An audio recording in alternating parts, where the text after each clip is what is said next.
നിങ്ങൾ പറഞ്ഞതിപ്പോ സ്ത്രീകൾ പള്ളിയിൽ പോകുന്നതിനെ കുറിച്ച് ഖുർആനിൽ എവിടെയും കാണാൻ കഴിയില്ല.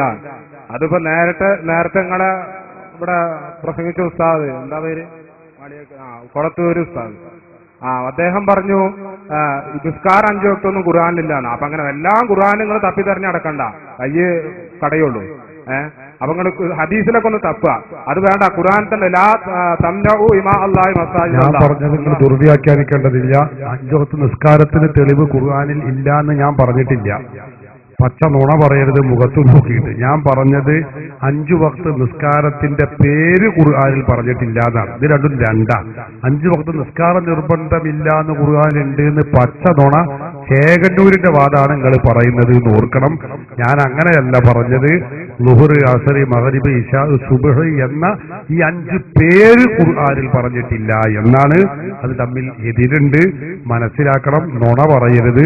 ഓഡിയോ വീഡിയോ റെക്കോർഡിംഗ് ഉള്ളതാണ്, തത്സമയം റെക്കോർഡ് ചെയ്യും. പിന്നെ ഖുർആനിൽ അങ്ങനെ ഈ ആശയം ഉണ്ട്, നബിദിനാഘോഷത്തിന് തെളിവാകാൻ പറ്റുന്ന ആയത്തുകൾ, ഹദീസുകൾ ഉണ്ട് എന്നാ പറഞ്ഞത്.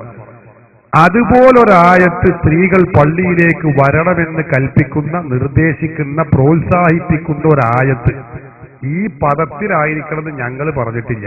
ഏത് പദമാവട്ടെ, ഈ ആശയമുള്ള ഒരായത്ത് ഖുർആനിൽ കാണിക്കാൻ കഴിയില്ല. ഇതാ ഇവിടെ പറഞ്ഞത്. ഇത് രണ്ടും രണ്ടാണ്. ഇനം തിരിച്ചു മനസ്സിലാക്കണം എന്തെങ്കിലും പറയുന്നത്. പിന്നെ ഇവിടെ മഖ്ബറയിലേക്ക് എത്തിയാൽ അവിടെ വല്ലാതെ സ്ത്രീകൾ കൂടുന്നുണ്ട്, അവിടെ സ്ത്രീകൾ സംഗമിക്കുന്നുണ്ട്. അതുകൊണ്ട് അത് അനാചാരമാണ്, ഹറാമാണ്, പാടില്ലാത്തതാണ് എന്നാ പറഞ്ഞത് അല്ലേ. അതുകൊണ്ട് പള്ളിയിൽ വന്ന്, എന്നാൽ അങ്ങനെയാണെങ്കിൽ ഞങ്ങൾ പറയുന്നു സ്ത്രീകൾ വരാൻ പാടില്ല, ഹറാം തന്നെയാണ്. അത് പള്ളി മഖ്ബറയിൽ മാത്രമല്ല, മുജാഹിദിന്റെ സമ്മേളനത്തിലും അങ്ങനെ തന്നെയാണ്. മുജാഹിദ് പള്ളിയിലും വരാൻ പാടില്ല, ജമാഅത്തെ ഇസ്ലാമിന്റെ പള്ളിയിലും വരാൻ പാടില്ല, ജമാഅത്തെ ഇസ്ലാമിന്റെ ഇറാനഗറിലും വരാൻ പാടില്ലല്ലോ. മുജാഹിദ് ജമാഅത്തെ ഇസ്ലാമി ഇതാ കേരള വനിതാ സമ്മേളനം എന്ന പേരിൽ കുറ്റിപ്പുറത്ത് നടത്താൻ പോവാണ് അല്ലേ. സ്ത്രീകളെ മുഴുവനും മാറ്റിത്തെളിച്ചു കൊണ്ടുപോവാണ്. ഇത് ഏതാ മതം ഞങ്ങൾക്ക് അറിയില്ല. കഴിഞ്ഞോ മുജാഹിദുകൾ തന്നെ ചങ്ങരംകുളത്ത് നടത്തിയ മുജാഹിദ് സമ്മേളനം നിങ്ങൾക്കറിയോ? അവിടെ സ്ത്രീയും പുരുഷനും എങ്ങനെയായിരുന്നു എന്ന്? ഇല്ലെങ്കിൽ ഞാൻ കാണിച്ചു തരാം, കണ്ടോളി.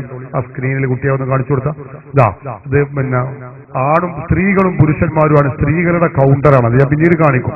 അവിടെയാണ് ഈ ആണുങ്ങളും സ്ത്രീകളും പുരുഷന്മാരും കൂടി തമ്മിൽ എന്താ ഞാൻ പറയേണ്ടതെന്ന് എനിക്ക് വാക്കുകളില്ല.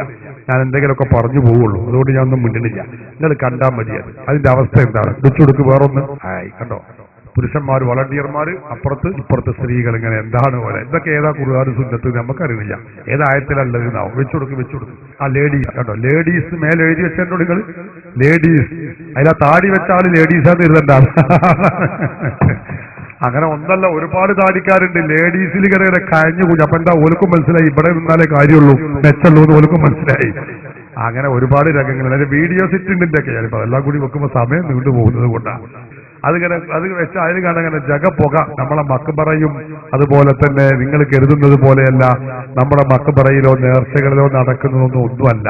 അതിൽ ആ തെറ്റ് വരുന്നുണ്ടെങ്കിൽ നമ്മൾ പറയുന്നു ഹറാമാണ്, പാടില്ലാത്തതാണ്.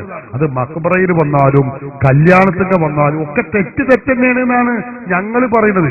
മുജാഹിദുകൾ ഇത് തെറ്റാന്ന് പറയും ചെയ്യുക, എന്നിട്ട് മുജാഹിദിന്റെ സമ്മേളനത്തിൽ വെച്ചുകൊണ്ട് ഇത്തരം പ്രവർത്തനങ്ങൾ നടത്തും ചെയ്യാന്ന് പറയുമ്പോൾ അവിടെയാണ് ഞങ്ങൾ ചോദ്യം ഉന്നയിക്കുന്നത്. ഇതേതാ മതം ഞങ്ങൾക്കറിയുന്നില്ല. അതാ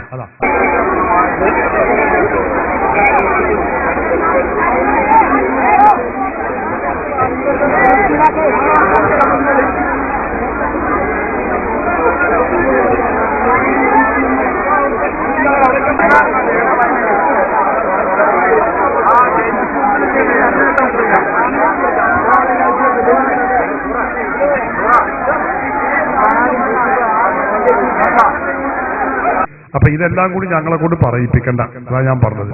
ഒക്കെ ലേഡീസ് അതിന്റെ സംഗതി. എന്നിട്ട് അവിടെ നടക്കുന്ന ഹറാമുകൾ കൂത്തരങ്ങൾക്ക് വല്ല കയ്യും കണക്കുണ്ടോ? അപ്പൊ അതൊന്നും നമ്മൾ കൂടുതൽ പറയണ്ട. മതനിയമങ്ങൾ പറയാനുള്ള അധികാരം പണ്ഡിതന്മാർക്കാണ്. ഖുർആനും സുന്നത്തും പഠിച്ച പണ്ഡിതർ പറയട്ടെ. അവര് പറയുന്നു സിയാറത്ത്, മഹാത്മാക്കളെ സിയാറത്ത് ചെയ്യൽ, സാധാരണക്കാരല്ല, മഹാത്മാക്കളെ സിയാറത്ത് ചെയ്യൽ സ്ത്രീകൾക്കും പുണ്യകർമ്മമാണ്. അത് പറഞ്ഞ പണ്ഡിതന്മാരാരും സ്ത്രീകൾ ജുമുഅക്കും ജമാഅത്തിനും സ്ത്രീകൾ അന്യപുരുഷന്മാർ പങ്കെടുക്കുന്ന സ്ഥലത്ത് പോവണമെന്ന് പറഞ്ഞിട്ടില്ല. അതുകൊണ്ട് പാടുമില്ല. ഇതാണ് നമുക്കതേക്കുറിച്ച് പറയാനുള്ളത്.